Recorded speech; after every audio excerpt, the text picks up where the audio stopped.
científica. La vacuna es buena, pero es de tipo. Esto significa que te protege contra el tipo de infección que era frecuente en ese momento. Te puede dar una influenza, pero te va a dar con otra mutación. Le comento que de marzo hasta acá, creo que un poquito más, porque tengo la data de hace una semana, 75,000 copias ha hecho el virus, el coronavirus. 75,000 copias, con espículas diferentes. Un virus súper inteligente que llegó para quedarse, pero es ARN, va a salir de nosotros, va a desaparecer de nosotros, pero se va a adaptar a los diferentes ambientes mutando. Esto es que vamos a tener coronavirus probablemente como tenemos el virus de la influenza. Protéjanse contra esas enfermedades con esas 3 vacunas. Y se debe tener dispositivo especial en el centro de salud donde se va a desechar ese material corto punzante. Cuidado en el manejo del ambiente. Y ahí entra la característica de limpieza y desinfección de superficie, una de las áreas que hemos estado trabajando mucho en los últimos tiempos. Material desechable, soluciones y equipo, vigilancia a esto, y la etiqueta de la tos. Hay que seguirle la pista a la tos en nuestro medio. Y yo le agrego, síganle la pista a la jeringuilla. Van a ver jeringuilla en el suelo. ¿Quién la tira? El que la usa. Síganle la pista a los guantes. Van a ver guantes en el suelo. ¿Quién lo tira? El que lo usa. Síganle la pista a las gasas. ¿Quién la tira? El que lo usa. Nosotros.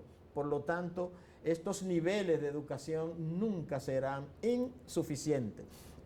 Ahora bien, las precauciones basadas según el mecanismo de transmisión fueron diseñadas para pacientes con sospecha o documentación de estar infectado con patógenos epidemiológicamente importantes o de alta transmisibilidad a través del aire, gotas o contacto, que hemos repetido ya como 7 veces. Y se usan además cuando hay una enfermedad infecto-contagiosa. Ya se lo saben, por vía aérea, por gotitas y por contacto. Por vía aérea son las gotitas de menos de 5 micras en la cercanía. Y que esas gotitas en área cerrada se pueden quedar por varias horas si no hay una corriente de aire que saque esas gotitas. Por lo tanto, la ventilación natural es importante. Y la inteligencia futura tiene que hacernos construir en un país como el nuestro, no áreas cerradas, sino áreas inteligentes para meter pacientes en unidades de cuidado intensivo. Yo defino una unidad de cuidado intensivo en República Dominicana como premorgue. Había que hacer una maestría antes del COVID para encontrar una, ahora hay que hacer un postdoctorado. Y las situaciones que se están dando ahí dentro se controlan muy poco. Protéjanse cada vez que entren a una unidad de cuidado intensivo. ¿Hay excepciones? Sí las hay. Entonces, por el aire, estas medidas se aplican a aquellos pacientes en donde tenemos la certeza o la sospecha de un grupo de enfermedades que ya comentamos. Varicela zoster, virus del sarampión, que con el impacto de la vacunación en nuestro país estamos a otro nivel, y el Mycobacterium tuberculosis. Esta carga de enfermedades, esta última, porque el COVID ha nublado todo a nosotros, ¿sí? La hemos dejado de lado junto con otras intervenciones, malaria, dengue, leptospirosis, zika, chikungunya. Por lo tanto, etiqueten la tos para que se cuiden. Toda persona que tose y o expectora por más de 2 semanas puede ser lo que sea, pero estamos obligados a pensar que es un tuberculoso hasta que se demuestre lo contrario. Transmisión por vía aérea. Y entonces tenemos que hacer en esa dirección. Que la puerta de la habitación esté cerrada. Las puertas de las habitaciones de todas las clínicas y hospitales tienen que estar cerradas. Presión de aire negativa. 6 a 12 recambio de aire por hora. y eliminación adecuada del aire hacia afuera. ¿Qué significa presión negativa? Que cuando usted abre la puerta, el aire entra con usted.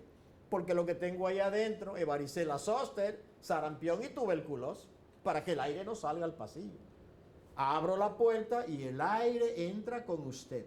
Y luego ese aire hay que sacarlo o por ventilación natural o con una serie de extractores sencillos, los cuales hemos aprendido a hacerlo y enseñado a albañiles para que lo hagan y que lo podemos lograr de manera bastante sencilla. Y el recambio de aire en estas áreas es una condición importante. Mantener el paciente dentro de la habitación. Usted no puede estar caminando por todos los lados. Y si va a salir es con la protección adecuada porque se le va a hacer un diagnóstico en alguna otra área del hospital. Y no ubicarlo con pacientes que tengan otra patología. No. En todo caso, tenga cuidado con eso. Si usted es tuberculoso, usted tiene que estar solo. Y si necesita un acompañante, tiene que ser otro paciente que tenga lo mismo, que también tenga tuberculosis, y eso es lo que nosotros le llamamos aislamiento de cohorte. Todo lo que tienen lo mismo, lo ponemos junto. Hay que ver y verificar el flujo de aire, tecnologías simples que se pueden lograr. Chequear los recambios de aire, y los que tienen más dinero ponen un filtro EPA. EPA, por sus siglas en inglés, son filtros de alta eficiencia para todas las partículas del aire. Filtran el 99.9% de las partículas, pero tienen un costo elevado. En el pasado, en algunos centros públicos, se llegaron a poner filtro EPA y nunca jamás limpiaron los filtros. Y el problema pasó a convertirse en los filtros. Hay una metodología luego de limpieza y desinfección de estos filtros que también nosotros tenemos que hacer. Y esto se refiere a la importancia de ese recambio de aire. No le voy a meter mucho ruido con números, y de preferir siempre la ventilación natural. De modo que vivimos en un país maravilloso que podemos utilizar la inteligencia para estas cosas. Si entran a un área y esa área tiene una alfombra, hay que empezar a llamar la atención por las vías correspondientes. ¿A quién se le ocurre poner una alfombra en un área hospitalaria en un país con nuestro clima? Pero se ocurren las cosas, porque se ve bonito, me dijo uno hace un tiempo. Ahora, precauciones hay que tener en cuenta en esta área, lo que se llama el respirador N95. Y se llama N95 famoso porque filtra el 95% de las partículas. Los europeos le llaman FFP2, es lo mismo, otro nombre. Con el CDC europeo cambian mucho las nomenclaturas y se utilizan para procedimiento de riesgo, intubación traqueal, ventilación no invasiva con presión positiva, inducción del esputo, aspiración por vía aérea, broncoscopía, ventilación invasiva de alta frecuencia, traqueostomía, nebulización, espirometría. N95. Conviene tener una bien utilizada. La recomendación nuestra, siguiendo ASLASI, CDC, IFI, tiene una duración entre 3-5 días bien utilizada. La quirúrgica, a las 3 horas ya deja pasar secreciones. Pero la recomendación a ustedes es que utilicen la quirúrgica y la cambien todos los días. Boten esta cosa todos los días, porque luego no va a tener ningún sentido utilizarla en materia de protección. Hay una serie de respiradores especiales que también se pueden utilizar, pero no son necesarios. Manéjense con su mascarilla quirúrgica y manéjense con la N95 o FFP2 de los europeos. Estos respiradores tienen que ajustarse.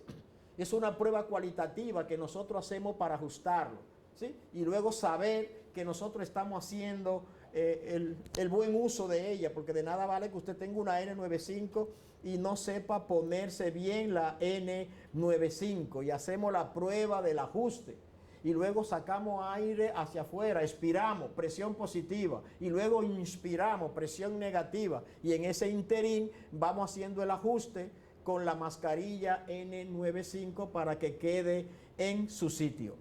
Entonces, todas estas precauciones por aérea le va a seguir ahora las gotas, que son grandes, más de 5 micras, caen al suelo, ¿no es cierto? Y son producidas cuando una persona tose, estornuda y o expectora, y viajan distancias cortas, generalmente 1 metro, de modo que en la distancia ustedes lo midan.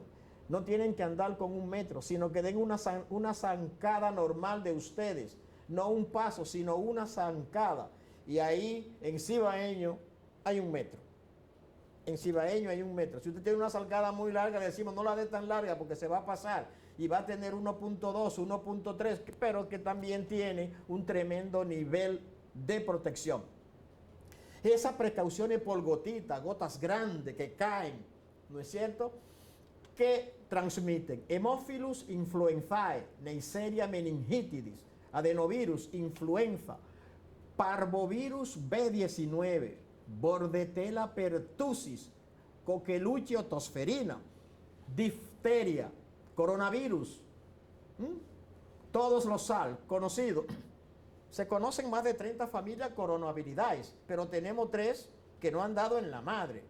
El SARS de principio de siglo, milenio, el MERS 2012 y el COVID-19 súper inteligente por la capacidad que tiene de transmitirse.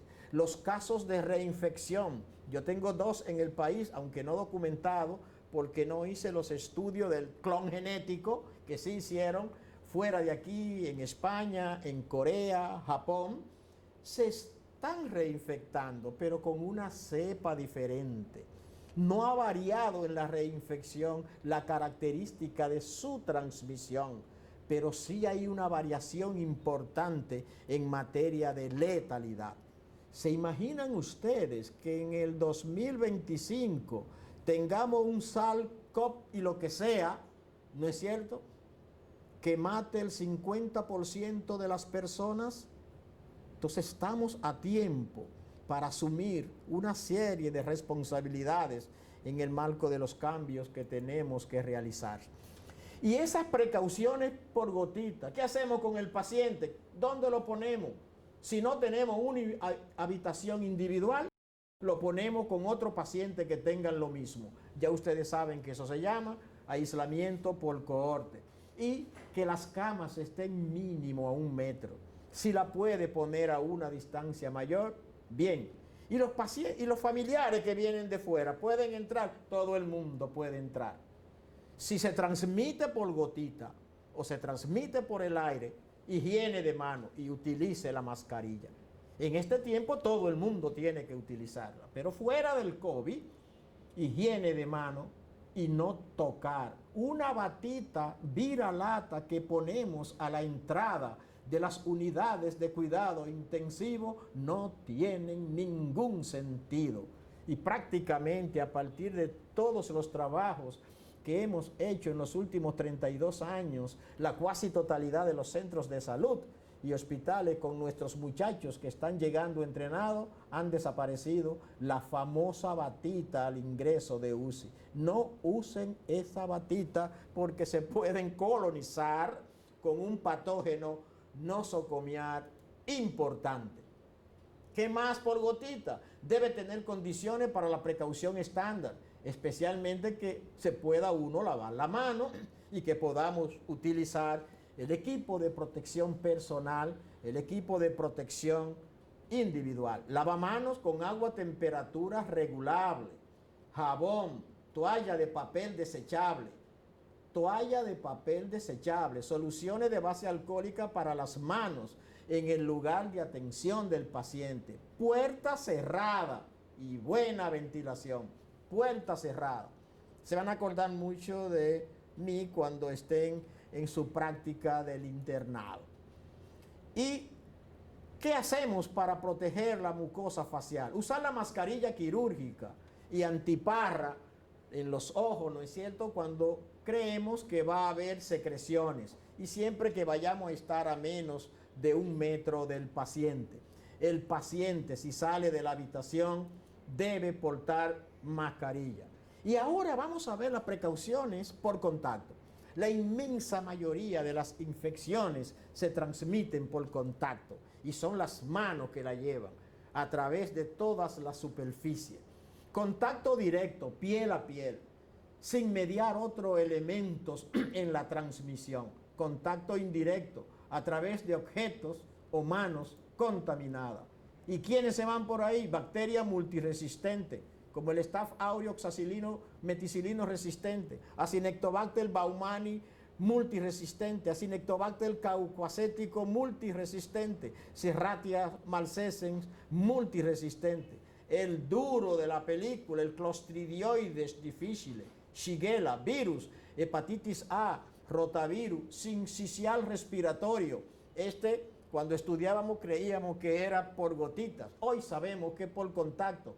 Norovirus, el virus de los cruceros, enterovirus de todo tipo y otros agentes también que pueden estar ahí y que se transmiten por contacto, como el impétigo, abscesos, celulitis, pediculosis, ascarosis, forunculosis estafilocócica.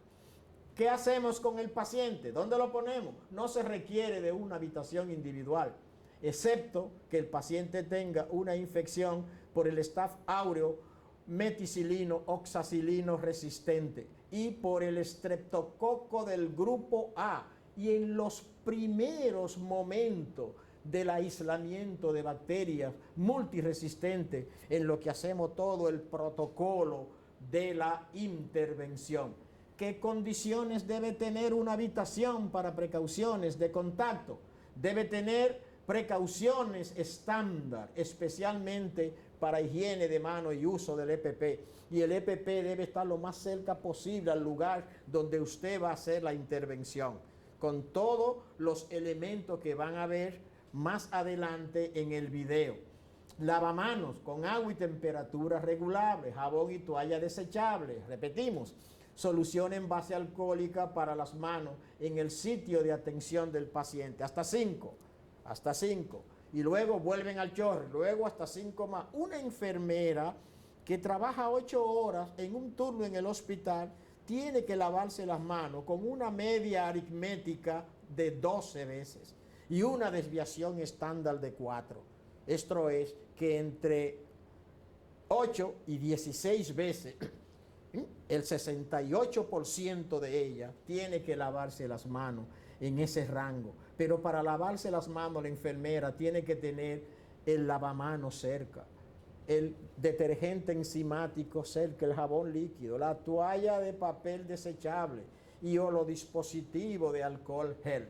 En unidades de cuidado intensivo neonatal, la enfermera no puede dar más de 8 pasos antes de encontrar el lugar donde lavarse las manos. Si tiene que dar más de 8 pasos, no hace la adherencia a la higiene de manos. Y estos son estudios interesantes de los colegas del CDC. Se requiere el espacio para los EPP antes de ingresar a la habitación y un receptáculo para desecharlo. ¿Y cuáles son esas precauciones por contacto? El estado del arte, higiene de manos, uso de guantes. Deberá cambiarse de guantes si ha existido contacto con material contaminado durante la atención del paciente o la superficie. Ojo con los guantes. Cuidado con los guantes. Una persona se pone guante y ahora se siente segura y se queda con la mano enguantada y empieza a caminar por el hospital poniéndole la mano a todo. Hemos seguido la secuencia y una enfermera fue capaz de ponerle la mano en una unidad de cuidado intensivo a 16 elementos inanimados que están etiquetados por ahí en uno de los estudios base. Use los guantes y tan pronto usted termine la acción, quítese los guantes. Pero hay que saberse quitar los guantes. En las mejores manos, 20% de los guantes tienden a contaminarse. ¿Qué hacemos nosotros? Le echamos unos polvitos en las manos a una persona, que se la frote, que se pongan los guantes, ¿sí? Y luego al quitárselo, encontramos en los guantes una cantidad de ese polvito porque se contaminaron. ¿Y cómo lo identificamos? Con una luz ultravioleta, una luz específica LED ultravioleta C que se llama técnica por bioluminiscencia. De modo que cuidado con los guantes, ténganle miedo a los guantes y hay que sabérselo quitar. Hay una técnica para quitárselo y esa técnica también le hemos preparado un pequeño video de Memory University en los Estados Unidos para que ustedes vean una buena técnica para el retiro de sus guantes. La practican bastante, se la aprenden y luego enseñen a otro, que enseñando uno aprende un mundo. La bata, si va a tener contacto con alguna superficie expuesta del paciente, ileostomía, colostomía o drenaje de heridas, y retírese la bata antes de abandonar la habitación. Y andamos de un lado a otro con la ropa. Ahorita al llegar aquí a la torre, uno de mis alumnos, oftalmólogo, me conoció y me saludó. Y andaba con la ropa verde de su hospital. ¿Qué debemos hacer con esto?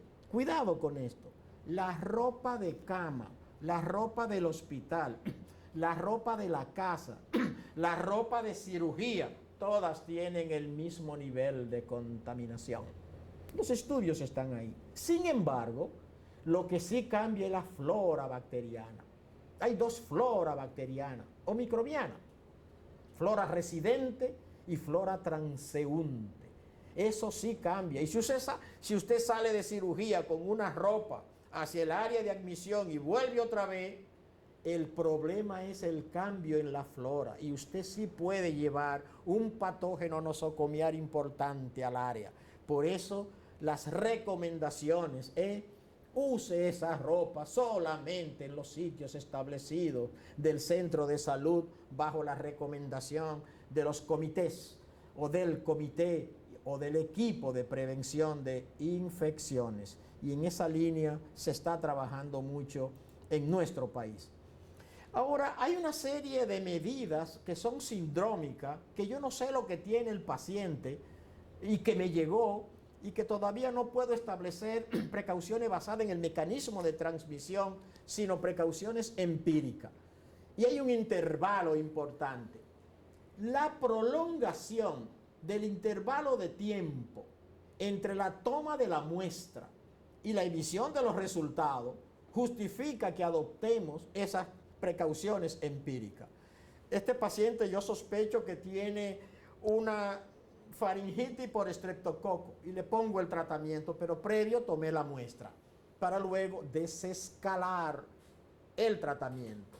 Cada institución debe definir sus prioridades y asignar habitaciones individuales a estos problemas. Y yo espero que aprendamos. Yo espero que el hombre aprenda, porque nos tocó un virus que mata, pero con muchas debilidades. Y su gran debilidad es que se muere fácil. Y su otra gran debilidad del coronavirus es que nos dejó una tasa de letalidad por debajo de 1%. Si yo tuviese al final de la pandemia todos los casos del mundo en el numerador y en el denominador, todos los fallecidos del mundo, perdón, en el numerador y en el denominador, todos los casos del mundo, y multiplico por 100, me va a dar una tasa de letalidad baja. Y es probable que las próximas mutaciones de este mismo virus o de otros no tengan esa tasa de letalidad baja, como ocurrió con el ébola, que aún en buenas manos, con toda la parafernalia, murió más del 50% de las personas. Y aquí no hay países pobres ni ricos. Todos estos países ricos se cayeron, se fueron a la pura M, empezando con las grandes potencias mundiales. Y países pequeños, países educados, países disciplinados, Nueva Zelanda, Vietnam, Corea del Sur, dieron ejemplo importante de acciones en la dirección que traza la intervención hacia las variables conocidas que funcionan en materia de coronavirus. Entonces, estas precauciones empíricas son importantes. Son diagnósticos diferenciales que implican muchísimos gérmenes y usted tiene que tomar una decisión. Por lo tanto, protéjanse. ¿Cómo me voy a proteger? Utilizando las precauciones estándar. Si el paciente no tose, pero tiene fiebre, contacto. Si el paciente tose y o expectora, estoy pensando gotitas, vía aérea. Son elementos empíricos que los van a ayudar. Por ejemplo, un cuadro clínico empírico. Hay un paciente con diarrea en adulto y con historia de uso de antimicrobiano. Y yo pienso en clostridioide difícil, contacto. Un niño con vesícula, yo pienso en varicela, zóster, ¿sí? Contacto, y también vía aérea. Hay un adulto con tos y flema por más de 15 días, yo pienso en tuberculosis aérea. Niño con tos paroxística o persistente, yo pienso en tosferina, Bordetella pertussis. ¿Vieron? Eso es lo que se llama la medida empírica en la que yo puedo ir haciendo la intervención. Y cuando termino yo de aislar a un paciente por el aire, por gotita o por contacto, si un paciente tiene Clostridium difficile, ¿cuándo termina su aislamiento? ¿Sí? Generalmente después de la resolución de los síntomas o 48 horas asintomático. Y si es coronavirus, dice el CDC en las últimas recomendaciones, y dice la OMS ha metido mucho la pata, pero es un tremendo organismo mundial de salud. Mucho cuidado. Y tenemos que seguir sus recomendaciones. Dice la OMS, coronavirus, usted tiene 3 días sin síntomas. Váyase para su casa y utilice las medidas generales. Cubreboca, distanciamiento, higiene de manos. Porque usted no tiene síntomas. No le hace que le hagan la prueba por ahí de positiva. Espero que si le van a hacer la prueba, sea PCR, RT, reacción en cadena de la polimerasa con tiempo real o inverso. Que no sean las pruebas rápidas, que tienen serio problema de sensibilidad y de especificidad de la prueba. Usted tiene norovirus, generalmente después de la resolución de los síntomas. Usted tiene ébola, generalmente después de la negativización de la PCR en sangre tomada dentro de las 72 horas. Aquí no fueron los síntomas, porque ébola usted tenía que estar más seguro, mata al 50% en las mejores manos. Una letalidad del 50%. En epidemiología nosotros graduamos letalidad alta por encima de 10% y letalidad baja en el rango por debajo de ese 10%. El coronavirus en República Dominicana, la tasa de letalidad, aunque faltan muchos muertos y faltan muchos casos, pero la tasa de letalidad que se está reportando ronda por debajo del 2%. Se ha estado moviendo entre 1.6 y 1.7%. En este punto ustedes van a ver el video de cómo se quitan los guantes, que por la plataforma de nuestra universidad le va a llegar. Y en este segundo video ustedes van a durar unos minutitos más y una enfermera española, siguiendo las recomendaciones del CDC europeo, del CDC americano, de la Organización Mundial de la Salud, ustedes la van a ver poniéndose el equipo de protección individual. ¿Sí? Hagan varias pruebas entre los pequeños subgrupos de amigos en el internado, un poco para que dominen la técnica. Y finalmente,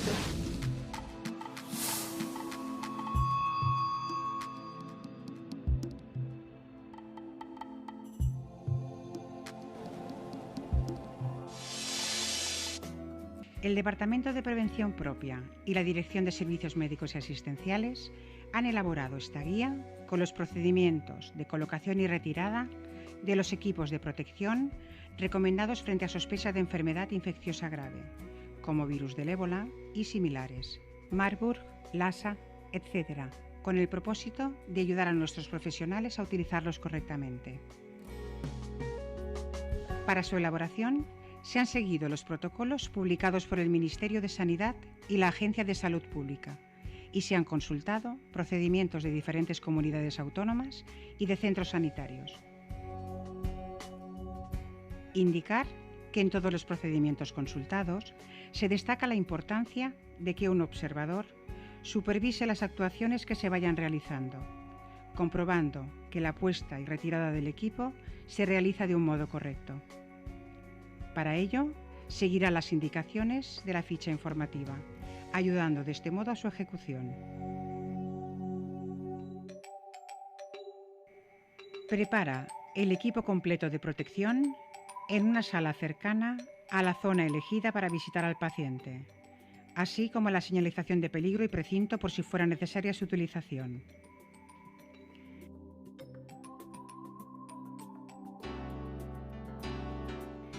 El equipo de protección se compone de bata, guantes de talla apropiada,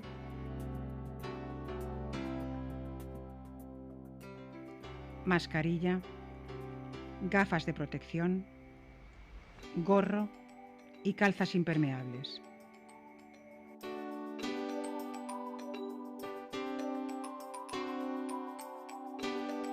Secuencia correcta de colocación del equipo de protección individual. Primero, higiene de manos. Cualquier secuencia de colocación de equipo de protección de cualquier nivel comienza con una adecuada higiene de manos. Inicia con un lavado convencional con agua y jabón y sigue con una desinfección con solución hidroalcohólica.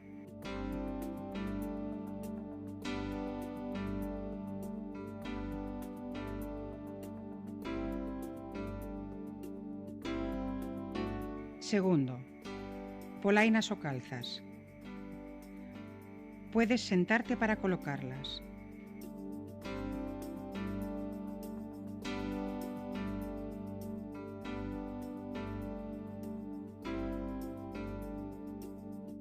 Adapta primero la primera calza al zapato y súbela por encima de la pernera del pantalón. Haz lo mismo con la segunda calza y comprueba su ajuste.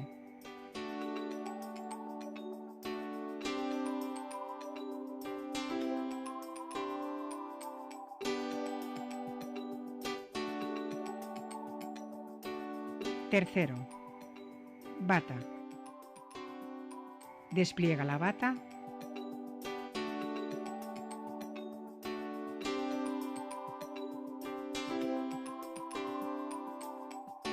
Introduce los brazos en cada una de las mangas. Ata la cinta situada en el cuello .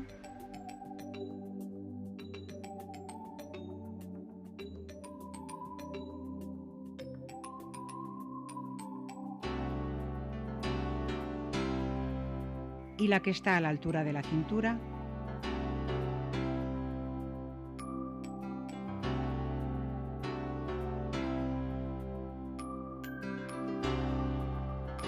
En un lateral de la bata.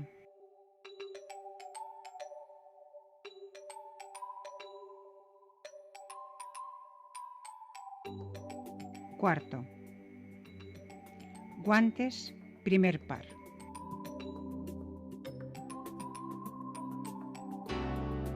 Ponte los guantes interiores, que deben quedar por debajo del puño de la manga de la bata.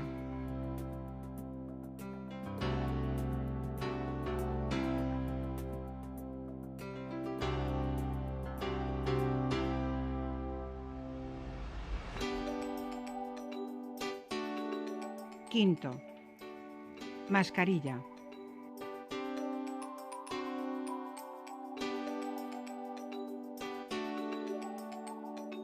Ponte la mascarilla sobre la boca y la nariz y ata las cintas tras la cabeza.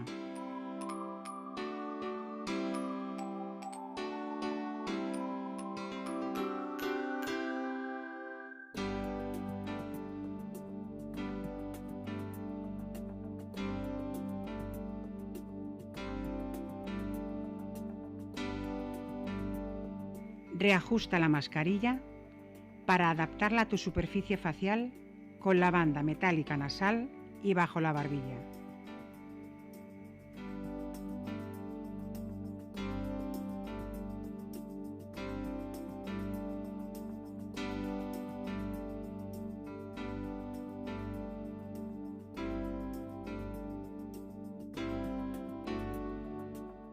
Sexto, gafas.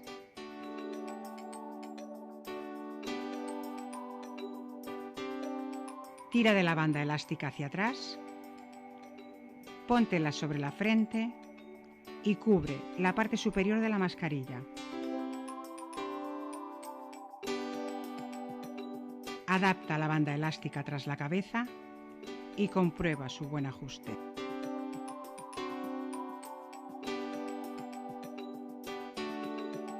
Tira, si es preciso, de las bandas laterales.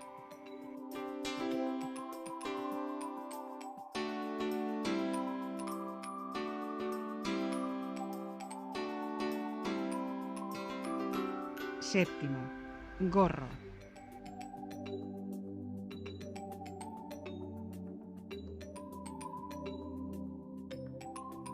Ponte el gorro quirúrgico, cubriendo completamente la cabeza.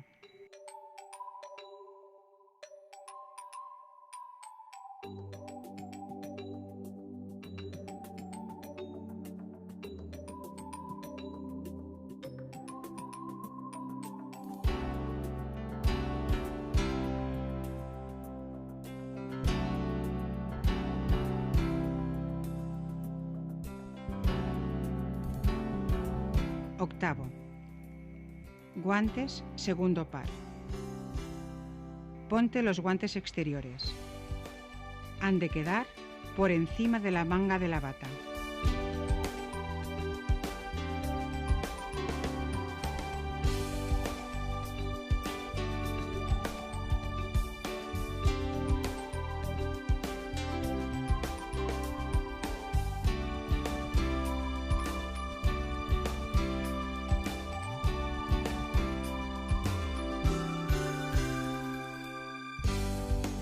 Ha finalizado la secuencia de colocación del equipo de protección.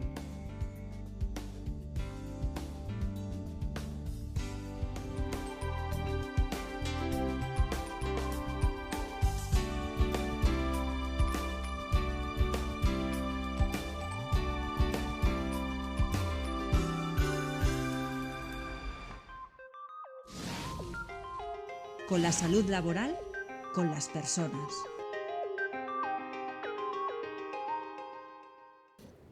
Veamos algunas conclusiones.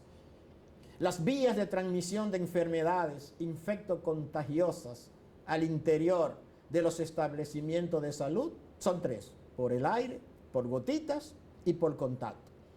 Las recomendaciones para evitar su transmisión se basan en la estrategia de las precauciones estándar. No sé lo que tiene, me protejo, y se las mencionamos. Y las precauciones basadas en el mecanismo de transmisión. Ya sé lo que tiene. Ahora me voy al contacto, al aire y a las gotitas. No hay más. Son solo esas vías importantes. No hay más.